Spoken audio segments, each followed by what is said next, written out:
వ్యవసాయ విధానాలు మార్చేస్తాం. తూర్పుగోదావరి జిల్లా కాకినాడలో ప్రకృతి వ్యవసాయ సదస్సుకు హాజరైన రైతుల ప్రతిజ్ఞ. రసాయన సేంద్రియ ఎరువుల వాడకంతో ఖర్చులు పెరిగి విసిగి వేసారన్న రైతులు సాగు విధానాలు మార్చుతామని ప్రకటించారు. ప్రకృతి సేద్యం చేస్తూ భవిష్యత్తు తరాలకు కొత్త బాటలు వేస్తామని ప్రకటించారు. రసాయన ఎరువులు, పురుగుల మందుల వాడకంతో ఖర్చులు పెరుగుతున్నాయి. నీటి వాడకం తాత్కాలికంగా ప్రయోజనం చేకూర్చిన దీర్ఘకాలంలో నష్టాలే ఎక్కువగా ఉంటున్నాయి. అందుకే తక్కువ సాగయ్యే ప్రకృతి సేద్య విధానాలు అనుసరించాలని అటు రైతులు, ఇటు ప్రభుత్వాలు నిర్ణయించాయి. పెట్టుబడి లేని ప్రకృతి వ్యవసాయంపై దేశవ్యాప్తంగా ఉద్యమంలా అవగాహన కల్పిస్తున్న పద్మశ్రీ సుభాష్ పాలేకర్ విధానాలు అనుసరించాలనే వాదన బలంగా వినిపిస్తోంది. ఇందులో ఒక అడుగు ముందుకు వేసిన ఏపీ ప్రభుత్వం తూర్పుగోదావరి జిల్లా కాకినాడలో వారం రోజుల పాటు రైతులకు శిక్షణ తరగతులు నిర్వహించింది. వారం పాటు నిర్వహించిన ట్రైనింగ్లో రైతులు ప్రకృతి సేద్యంపై అవగాహన పెంచుకున్నారు.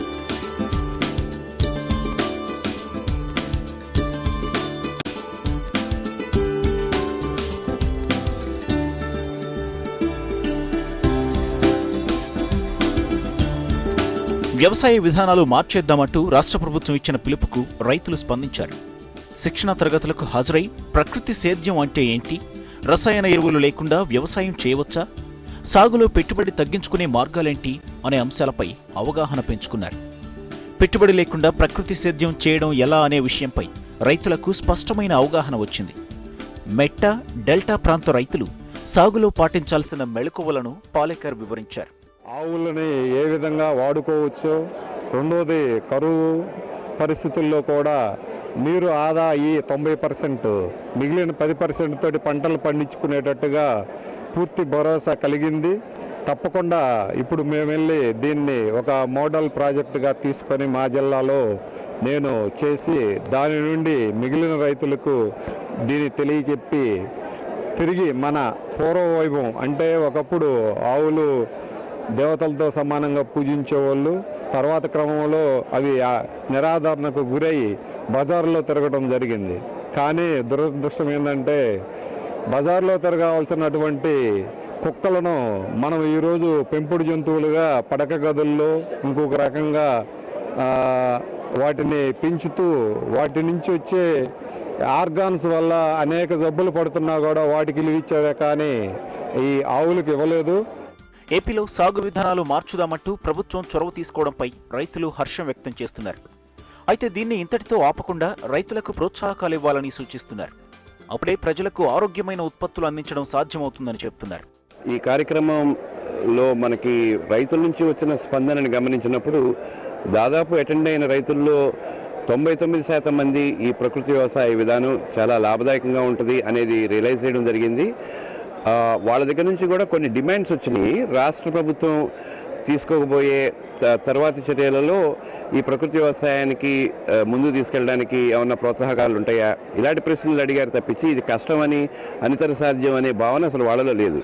ఇది సాధ్యం, ఇది అవసరం, ఇది ఖచ్చితంగా రైతాంగం దీన్ని ఉపయోగించుకోవాలి. దీనివల్ల ఆరోగ్యకరమైన ఆహారాన్ని అందరికీ ఇవ్వగలుగుతాం, మాకు పెట్టుబడులు పూర్తిగా తగ్గిపోతాయి, ఒక్క లేబర్ కాస్ట్ తప్ప వేరే రకమైన ఖర్చే ఉండదు అనేది బాగా స్పష్టంగానే చెప్పారు. ఏపీ సర్కారును అభినందించారు సుభాష్ పాలేకర్. వచ్చే 3 ఏళ్లలో సాగు విధానాలను పూర్తిగా మార్చవచ్చని ఆశాభావం వ్యక్తం చేశారు. రైతుల ఉత్సాహం, సర్కారు ప్రోత్సాహం ఉంటే రైతులకు సుస్థిర దిగుబడులతో పాటు ప్రజలకు రసాయన రహిత ఆహారోత్పత్తులు అందించవచ్చని ప్రకటించారు. I'm feeling well now when I got Padma Shri award. But we are not doing any work for Padma Shri award or any award. But when any award we will receive, there is a great impact in the society. Everybody was thinking that okay, there's something is in this technology and philosophy, so that government has accepted. Recognition of the government, I think that is most important for spreading speedily in throughout India. And even government of India has selected. That means they are well known about the fact that only alternate zero budget natural farming, chemical farming and organic farming created so many problems, and they have no solution, and they are getting only solution in the zero budget natural farming. So I think that they are seriously thinking about zero budget natural farming, and as a result, they may have given this award to me. తనకు పద్మశ్రీ ప్రకటించడంపై పాలేకర్ హర్షం వ్యక్తం చేశారు. తాను చేస్తున్న ప్రయత్నం ప్రకృతి సేద్యంపై ప్రభుత్వాలకు ఇప్పుడిప్పుడే నమ్మకం కలగడం శుభపరిణామం అన్నారు. రసాయన ఎరువులతో ఉన్న ప్రమాదాన్ని రైతులు, ప్రజలు గుర్తించాలని సూచించారు. Entire state, Andhra Pradesh state can be converted within 3 years in zero-based natural farming.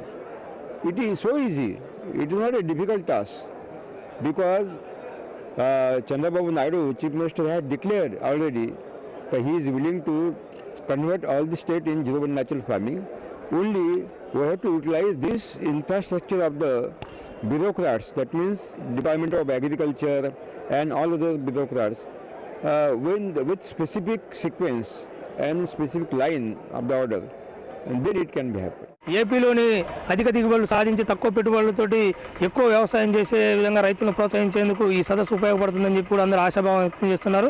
మెట్ట ప్రాంతాల రైతులు చీడపీడల నివారణకు ఎలాంటి జాగ్రత్తలు తీసుకోవాలి, వ్యవసాయంలో అధిక దిగుబడులు ఏ విధంగా చేసుకోవాలనే ఉద్దేశంతో అన్ని తరగతులు ఆయన శిక్షణ తరగతులు ఇవ్వడం జరిగింది. దీనిపైన కూడా రైతులు కూడా చాలా జాగ్రత్తగా విని శ్రద్ధగా విని అందరూ తమ నోట్సుల్లో కూడా ఆ వివరాలను రాసుకున్నారు. అయితే భవిష్యత్తులో ఏపీలో కూడా రసాయనాలు లేని ఆహార పదార్థాలను పండించి విదేశాలకు కూడా ఎగుమతి చేసే దిశగా ప్రభుత్వం అడుగులు వేస్తుందని చెప్పొచ్చు. కెమెరామన్ శ్రీనివాస్తో హనుమంతరావు, HMTV, కాకినాడ ప్రకృతి వ్యవసాయం నుంచి.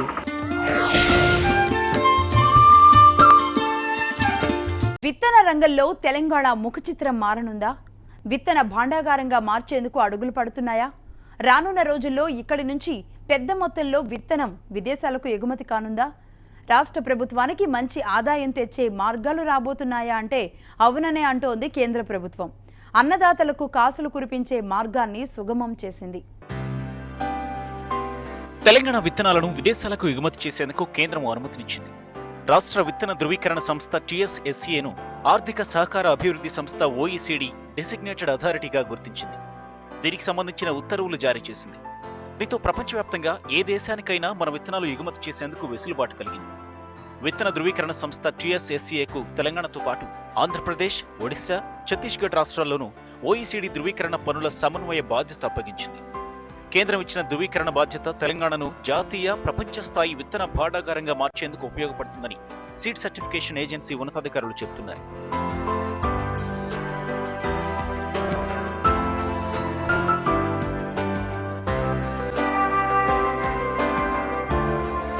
హైదరాబాద్ పరిసర ప్రాంతాల్లో ఉన్న ప్రైవేట్ విత్తన కంపెనీల ఎగుమతులతో ఏటా 340 కోట్ల రూపాయల ఆదాయం వస్తుంది. తాజా గుర్తింపుతో వచ్చే 2 ఏళ్లలో ఈ మొత్తం 500 కోట్లకు చేరుతుందని జాతీయ విత్తన సంఘం అంచనా వేస్తోంది. ఇతర దేశాలకు విత్తనం సరఫరా చేయాలంటే OECD గుర్తింపు తప్పనిసరి.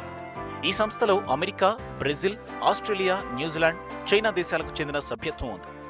2008-9లో భారత్కు ఈ సంస్థలో సభ్యత్వం లభించింది.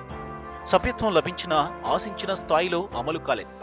విత్తనోత్పత్తిలో ముందున్న తెలంగాణకు OECD గుర్తింపు ఇవ్వాలని చాలా కాలంగా సీడ్ మెన్ అసోసియేషన్ చెప్తోంది. 8వ జాతీయ విత్తన కాంగ్రెస్ సదస్సులోనూ ఈ అంశం ప్రముఖంగా ప్రస్తావనకు వచ్చింది. విత్తనోత్పత్తికి అత్యధిక ప్రాధాన్యత ఇస్తున్న ప్రభుత్వంగా తెలంగాణకు OECD గుర్తింపు ఇవ్వాలని కేంద్రానికి రాష్ట్ర సర్కార్ ప్రతిపాదనలు పంపింది. దీనిపై స్పందించిన కేంద్రం ఈ గుర్తింపునిచ్చింది.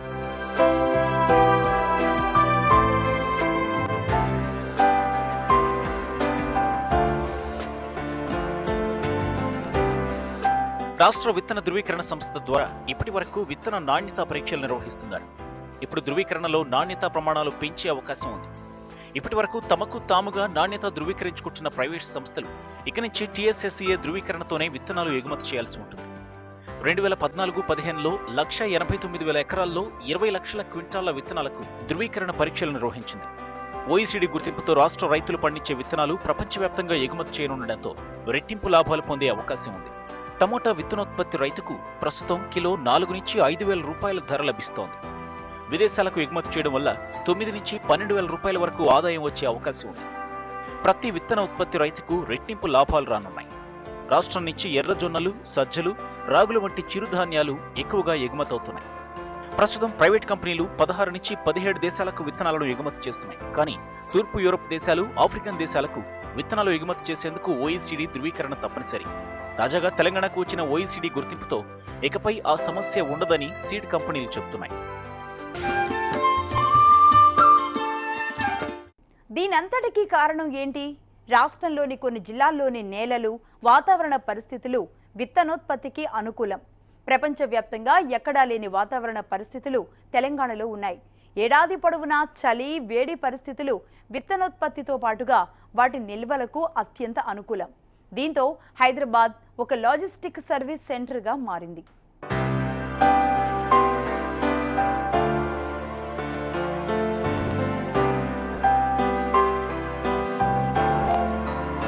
దేశీయ విత్తన అవసరాల్లో 90% తెలంగాణ నుంచే సరఫరా అవుతున్నాయి.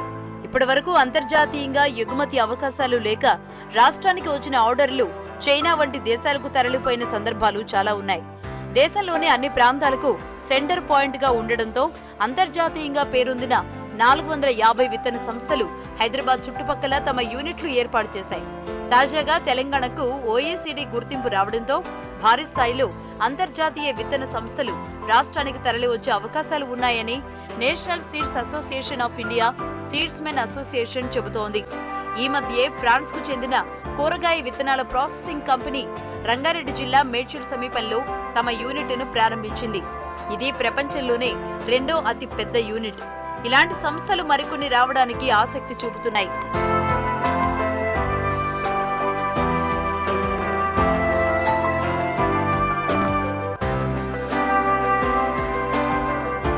అంతర్జాతీయ దేశాలకు ఎగుమతి చేయాలి అంటే మంచి నాణ్యత కలిగి ఉండాలి. ఎగుమతి చేసే విత్తనాలను అంతర్జాతీయ విత్తన పరీక్షల సంఘం ఇస్టా ల్యాబ్లోనే పరీక్షించాలి. నాణ్యత ధృవీకరించడానికి ప్రైవేట్ సంస్థలు కొంత ఫీజు చెల్లించాల్సి ఉంటుంది. దీనివల్ల ప్రభుత్వానికి ఆదాయం పెరుగుతుంది. ప్రైవేట్ విత్తన కంపెనీల ద్వారా లక్షల మందికి ఉపాధి దక్కుతుంది. ప్రస్తుతం 1,20,000 మంది కార్మికులు, 20,000 మంది రెగ్యులర్ ఉద్యోగులు పనిచేస్తున్నారు. OECD గుర్తింపు తరలి రానున్న కంపెనీలతో ఉపాధి అవకాశాలు పెరిగే అవకాశం ఉంది. ప్రస్తుతం మహబూబ్ నగర్, నిజామాబాద్, కరీంనగర్, వరంగల్ జిల్లాల్లోనే విత్తనోత్పత్తి ఎక్కువగా చేస్తున్నారు. మహబూబ్ నగర్ జిల్లాలో పత్తి, ఎర్రజొన్నలు, కూరగాయ విత్తనాలు సాగవుతున్నాయి. వీటి ద్వారా ఏటా జిల్లా రైతులు 750 నుంచి 800 కోట్ల రూపాయలు సంపాదిస్తున్నారు. తాజా పరిణామాల నేపథ్యంలో ఆదిలాబాద్, ఖమ్మం జిల్లాల్లో విత్తన సాగు విస్తరణకు అవకాశాలు ఉన్నాయని విత్తన రంగ నిపుణులు చెబుతున్నారు.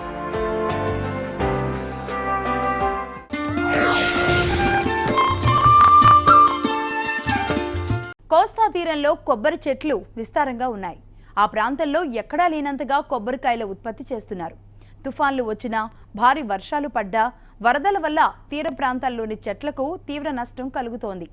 దీనివల్ల కొబ్బరి రైతులు నష్టాల పాలవుతున్నారు. ఈ నేపథ్యంలో కొబ్బరి రైతులకు అండగా ఉండేందుకు ప్రభుత్వం బీమా పథకాన్ని తీసుకొచ్చింది. పంట సాగు చేస్తున్న రైతు మంచి దిగుబడులు రావాలని కోరుకుంటాడు. కానీ తెగుళ్లు, వర్షాభావ పరిస్థితులు, తుఫాన్లు, మార్కెట్లో ధరల పతనంతో రైతులు నష్టపోతున్నారు. ఫలితంగా సాగుకు దూరమవుతున్నారు. ఈ పరిణామాలు అన్నిటినీ గ్రహించిన ప్రభుత్వం రైతుకు భరోసా కల్పించే చర్యలు చేపడుతోంది. ముఖ్యంగా రైతు ఏ దశలోనూ నష్టపోకుండా ఉండేలా జాగ్రత్తలు పాటిస్తున్నారు. ఇందులో భాగంగా ఆంధ్రప్రదేశ్లోని 6 జిల్లాల్లో కొబ్బరి చెట్లకు పంటల బీమా పథకాన్ని వర్తింపచేస్తూ ప్రభుత్వం ఉత్తర్వులు జారీ చేసింది. శ్రీకాకుళం, విజయనగరం, విశాఖ, ఉభయ గోదావరి, చిత్తూరు జిల్లాల్లో 2015-16 ఆర్థిక సంవత్సరానికి దీనిని వర్తింపచేస్తున్నారు. Agriculture insurance company of India దీనిని అమలు చేస్తోంది. కనీసం 5 ఆరోగ్యకరమైన కొబ్బరి చెట్లున్న రైతులకు ఈ పథకం వర్తింపచేస్తారు. సాధారణ చెట్లయితే 4 నుంచి 60 ఏళ్లు, హైబ్రిడ్వి అయితే 7 నుంచి 60 ఏళ్ల మధ్య వయసున్న వాటికి బీమా వర్తింపచేస్తారు. ఇందుకు సంబంధించిన మార్గదర్శకాలు విడుదల చేస్తారు. ఇప్పటికే ఎండిపోయిన, దెబ్బతిన్న చెట్లకు ఈ ప్రయోజనం దక్కదు.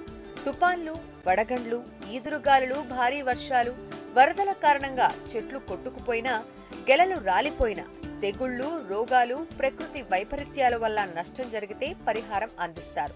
అగ్ని ప్రమాదాలు, పిడుగుపాటు, భూకంపం, భూమి కుంగిపోవడం, సునామీ, తీవ్ర కరువు లాంటి వాటి వల్ల నష్టం వాటిల్లినా బీమా ప్రయోజనం అందుతుంది. నష్టమంతా భర్తీ చేస్తారు. మానవ తప్పిదాల వల్ల జరిగే ప్రమాదాలకు ఈ ప్రయోజనాన్ని వర్తింపచేయరు. 4 నుంచి 15 ఏళ్ల మధ్య వయసు చెట్టుకు 900 రూపాయల బీమా కల్పిస్తారు. సంవత్సరానికి ఒక్కో చెట్టుకు 9 రూపాయల ప్రీమియం చెల్లించాలి. ఇందులో రైతు వాటా 2 రూపాయల 25 పైసలు. 16 నుంచి 60 ఏళ్ల మధ్య వయసున్న చెట్టుకు 1750 బీమా కల్పిస్తారు. ప్రీమియం 14 రూపాయలు కాగా రైతు ₹3.50 చెల్లించాలి. ప్రీమియంలో 50% కొబ్బరి అభివృద్ధి మండలి, 25% రాష్ట్ర ప్రభుత్వం భరిస్తాయి. రైతులు గరిష్టంగా 3 ఏళ్ల కాల పరిమితికి పాలసీ తీసుకోవచ్చు. ఈ పథకంలో చేరడానికి మార్చి 30 వరకు గడువు ఉంది. గడువు ముగిశాక చేరితే ఆ తర్వాతి కాలం నుంచే ప్రయోజనం వర్తింపజేస్తారు. ప్రమాదం జరిగిన 15 రోజుల్లోపు బీమా చేయించుకున్న రైతులు అగ్రికల్చర్ ఇన్సూరెన్స్ కార్పొరేషన్ కు సమాచారం అందించాలి. తర్వాత అధీకృత సంస్థలు నష్టాన్ని ధృవీకరిస్తే నెల రోజుల్లో పరిహారం చెల్లిస్తారు.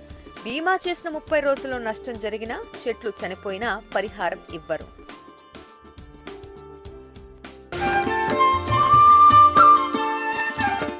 భాగ్యనగరంలో ఉద్యాన వ్యవసాయ ప్రదర్శన నగరవాసులు రైతుల్ని ఆకట్టుకుంది.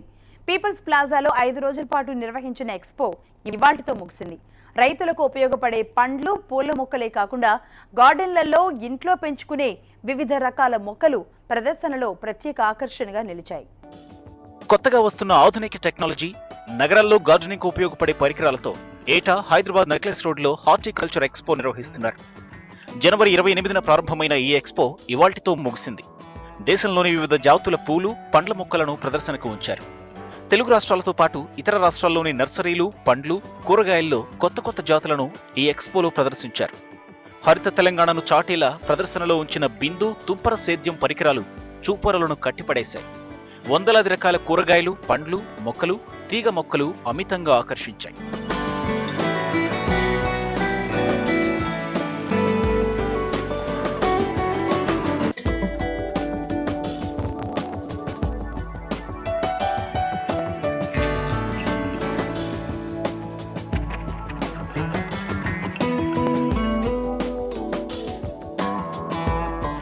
స్టాళ్లలో 100 రకాల పూల మొక్కలు, గార్డెన్లలో పెంచే గడ్డి జాతి మొక్కలు, ఇంటి లోపల పెంచుకునే తీగ జాతి పూల మొక్కలను అందుబాటులో ఉంచారు నిర్వాహకులు. ప్రత్యేకంగా డయాబెటిక్ వ్యాధిగ్రస్తుల కోసం డయాబెటిక్ లీఫ్ వంటి అరుదైన మొక్కలు ఇక్కడ ప్రదర్శించబడ్డాయి. ఇక్కడ ఏర్పాటు చేసిన ప్రతి స్టాల్కు ఓ ప్రత్యేకత ఉంది. ఆకుల చివరల నుంచి మొక్కలను అభివృద్ధి చేసే లీఫ్ కల్చర్, పౌడర్, మొక్కల పెరుగుదలకు ఉపయోగపడే బయోక్రోన్, వివిధ వ్యాధుల నివారణకు తోడ్పడే బయోఫిన్ సందర్శకులను ఆకట్టుకున్నాయి.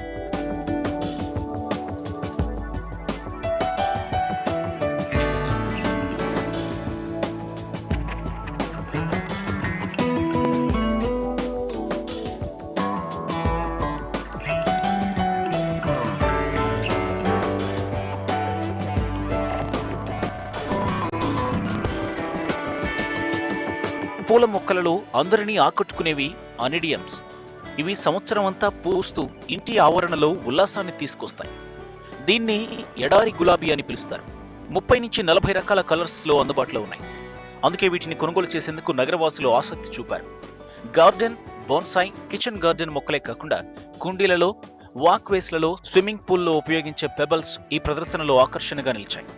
గ్రీన్, ఎల్లో, వైట్, బ్లాక్ వంటి రంగులే కాకుండా దాదాపు 30 రకాల రంగుల్లో పెబల్స్ ను అందుబాటులో ఉంచారు. ఇవి ఏంటంటే లో మెయింటెనెన్స్తో ఎక్కువ కాలం బ్రతికే మొక్కలు, ఎడారి గులాబీ అని కూడా చెప్పొచ్చు. వీటిని ఎండలు ఎక్కువగా తట్టుకుంటే, మన హైదరాబాద్ టెంపరేచర్ వచ్చి చాలా ఎక్కువగా ఉంటుంది కాబట్టి వీటికి ఆ టెంపరేచర్ బాగా సెట్ అవుతుంది. అలాగే ఇవి బహువర్షకాలు. అంటే ఎలా అంటే ఒక సంవత్సరం పెడితే మనకి లైఫ్ దాదాపు 10-20 చాలా సంవత్సరాలు బతుకుతూ ఉంటాయి. అలాగే ఇవి ఎక్కువ రకరకాల కలర్స్లో చాలా రంగుల్లో పూస్తూ ఉంటాయి. మనం గులాబీని ఎలా చూస్తామో ఇవి కూడా అంత అందంగానూ కనిపిస్తాయి. గులాబీలానే ఉంటాయి చూడాలంటే. అన్నీ ఆర్గానిక్ ఫెర్టిలైజరు. మేము గత 10-12 సంవత్సరాలుగా ప్రతి సంవత్సరం ఇక్కడ స్టాల్ పెడుతున్నాము. ప్రతి సంవత్సరం ఇక్కడ ఫార్మర్స్ అయితేనేమి, సిటీలో ఉన్న సిటిజన్స్ అయితేనేమి వచ్చి వాళ్ళ కిచెన్ గార్డెన్కి వాళ్ళకి కావాల్సిన అన్ని ఫెర్టిలైజర్స్ మా దగ్గర తీసుకెళ్తున్నారు. ఎవ్రీ ఇయర్ తీసుకున్న వాళ్ళు మళ్ళీ తర్వాత కూడా వచ్చి తీసుకుని వెళ్తున్నారు. రిజల్ట్ అయితే వాళ్ళకి బాగుందని. అవునండి, మాది పూర్తి ఆర్గానిక్ అండి. రిజల్ట్ చాలా బాగుంది. ఆల్మోస్ట్ కెమికల్ ఇంట్రెస్ట్ లేని వాళ్ళు ఆర్గానిక్, ఇప్పుడు సిటిజన్స్ అంతా ఆర్గానిక్ వాడుతున్నారు. మా దగ్గరకు వచ్చి అందరూ తీసుకెళ్తున్నారండి. ఇక్కడికి వచ్చిన సందర్శకులు ఇన్ని రకాల వెరైటీలను చూసి ఆశ్చర్యపోయారు. అపార్ట్మెంట్లో ఉండే వాళ్లకు గ్రీనరీ ఫీలింగ్ తీసుకొచ్చేలా ఇంట్లో గార్డెన్లో పెంచుకునే మొక్కలతో పాటు థాయ్ మ్యాంగో లాంటి కొత్త ప్లాంట్లను ఈ సందర్శన ద్వారా చూసే అవకాశం లభించిందని నగరవాసులు చెప్తున్నారు. మొక్కల కోసం ఎక్కడో తిరగాల్సిన అవసరం లేకుండా అన్ని రకాల మొక్కలు ఇలాంటి ప్రదర్శనల ద్వారా అందుబాటులో ఉండడం బాగుంటుందని చెప్తున్నారు. కొత్త మొక్కలు చాలా చూసామండి. తాయి మ్యాంగో ప్లాంట్ చూసాము, అది ఇయర్ లాంగ్ కాస్తుందంట. ఏంటంటే అది చాలా చిన్నగా ఉంది చెట్టు, కాయ కూడా చాలా పుల్లగా ఉంది. కానీ ఏంటంటే కాస్టే మరి ఒక 550-600 అనేటప్పటికి ఇక్కడ బేసికలీ నచ్చింది ఏంటి అంటే టెర్రస్ గార్డెన్కి సంబంధించి వాళ్ళే ప్లాన్ చేస్తున్నారు. ఇయర్ మొత్తం వాళ్ళే మెయింటెనెన్స్ అంట. 45 ప్లాంట్స్ కానీ 20 ప్లాంట్స్ కానీ 7,000-9,000 ప్యాకేజెస్లో బాస్కెట్స్ అదే మీన్స్ ఫ్లవర్ పాట్స్ వాళ్ళ అదే మీన్స్ బాస్కెట్స్ వాళ్ళవే, మెయింటెనెన్స్ వాళ్ళదే. పురుగులు వచ్చినా ఏదొచ్చినా అదొకసారి ట్రై చేయాలి మరి మేము ఎవ్రీ ఇయర్ ఎగ్జిబిషన్కి వస్తూ ఉంటాము. చాలా ఎవ్రీ ఇయర్ మారుతూనే ఉంటాయి ప్లాంట్స్ అన్ని కానీ ఫ్లవర్స్ కానీ. ఈ ఇయర్ నా టార్గెట్ ఏంటంటే రూఫ్ మీద వెజిటబుల్స్ ఆర్గానిక్ వైజ్గా at least self sufficient leafy vegetables కానీ గ్రీన్ లీవ్స్ కానీ అన్నీ గ్రో చేద్దాము, ఏమైనా నేర్చుకుందామని వచ్చాను. ఇంపోర్టెడ్ లిలియమ్స్, చిన్న జేడ్స్ కానీ అన్ని బోన్స్ అవి తీసుకున్నాను ఈసారి. అన్ని నర్సరీస్కి ఒకేసారి వెళ్ళాం కదా, ఇక్కడ ఏంటంటే అందరూ స్టాల్స్ పెడతారు కాబట్టి ఒకేసారి మనకి ప్రైస్ కంపారిజన్కి కానీ ప్లాన్స్ కంపారిజన్కి కానీ బాగుంటుంది. ప్లస్ ఆర్గానిక్ వైజ్గా ఇక్కడ అమ్ముతారు, అంటే సాయిల్ కానీ ఏదైనా కానీ ఇక్కడ ప్యూర్గా ఉంటుంది. పూల మొక్కల విత్తనాలు, డెకరేషన్లలో ఉపయోగించే ఫ్లవర్ రకాలు, 100కి పైగా మామిడి రకాలు, మినీ ఆరెంజ్, సీతాఫలం, ఔషధ గుణాలున్న మొక్కలు, ఇలా ఎన్నో వెరైటీలు అందరినీ కట్టిపడేశాయి. ఆర్గానిక్ ఎరువులు, మొక్కల ఎదుగుదలకు ఉపయోగపడే ఎరువులు, రకరకాల వాటర్ స్ప్రేయర్లు, ఇలా ఎన్నో వెరైటీలు ప్రదర్శనలో ప్రత్యేక ఆకర్షణగా నిలిచాయి.